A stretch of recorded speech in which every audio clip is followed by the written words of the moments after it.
It's time for another episode of True Stories in Advertising. Uno, dos, 1, 2, 3, 4.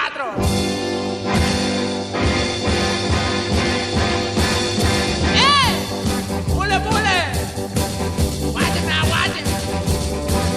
Here it come, here it come! Watch it now, he gets you!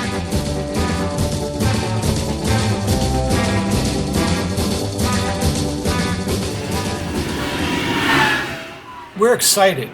6 months of collaboration has finally resulted in our first significant new business opportunity of our trial partnership. As my prospective business partner and I speed along the rutted concrete out of Manhattan, the rotten egg stench of industrial waste informs us we're in the Jersey Meadowlands minutes from our destination. Our subcompact junker, driven by him, recklessly weaves between mammoth 18-wheelers, making me all the more grateful we're almost there. Driving, as I'm quickly discovering, is not a strong suit of my Manhattan-bred cohort.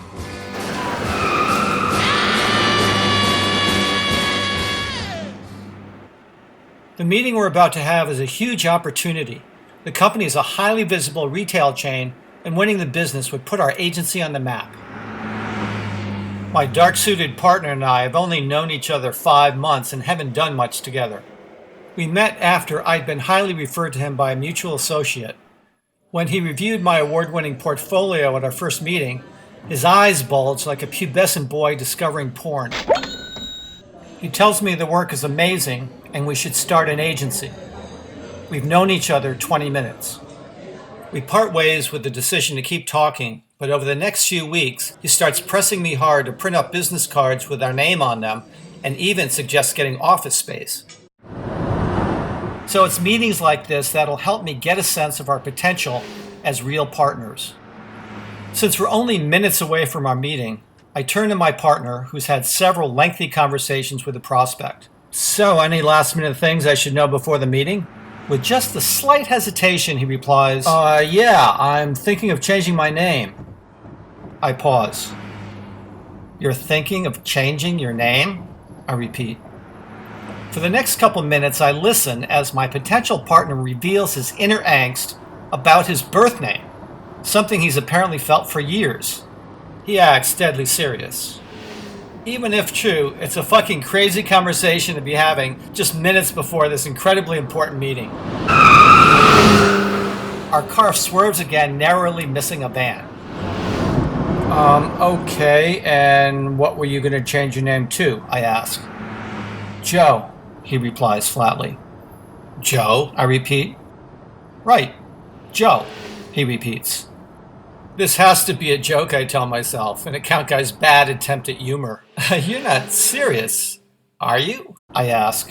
He says he is, at which point I'm compelled to ask one last question. Before the words even leave my mouth, I get the feeling it's a question I'll regret. So why are you telling me this now? He then explains that he just can't remember which name he used when introducing himself to the client. So to avoid an embarrassing and potentially deal-threatening situation, he tells me not to mention his name, either one, before the client does. As our junker continues to weave along at 80 miles an hour, the revelation that the guy behind the wheel isn't sure of his own name is a disturbing thought. As we approach the exit, instead of mentally prepping for the big meeting as I should be, I'm still trying to process this crazy conversation. I console myself with the thought that someday this will make a great story. But in the moment, I find myself calculating my chances of surviving a flying leap from the moving vehicle.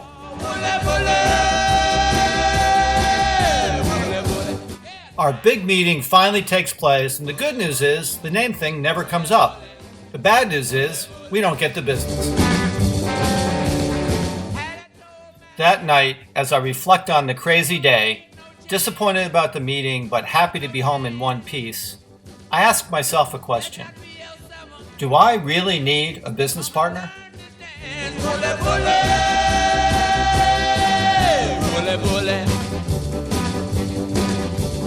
bully, bully, bully, bully, bully. Watch it now, watch